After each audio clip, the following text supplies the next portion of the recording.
Hello mga idol, kamusta? Ito nga pala ulit ang inyong Sir Jobs Mentor. Final committee interview, tip number 5.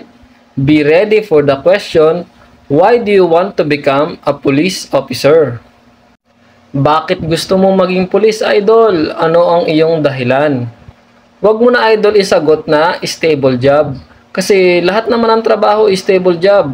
Teacher, o kung gusto mo ng stable job, bakit hindi sa BFP? Bakit hindi sa BGMP? Sa Navy, sa Coast Guard, sa Army, di ba? Lahat yan is stable job.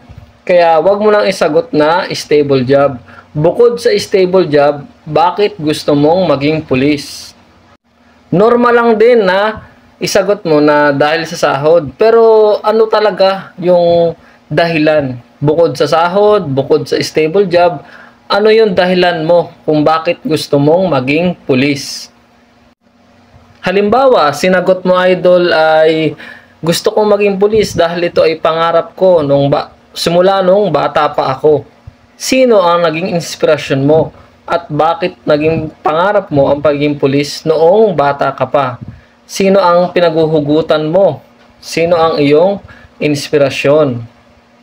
Kailangan masagot mo ng buong puso. Samahan mo ng puso, idol, ang sagot mo.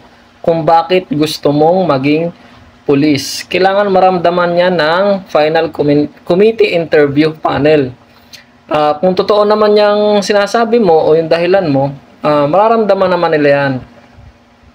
Yun lang mga idol, final committee interview, tip number 5. Be ready for the question, why do you want to become a police officer? O sa Tagalog, bakit gusto mong maging pulis? Bakit sa PNP at hindi sa ibang bureau?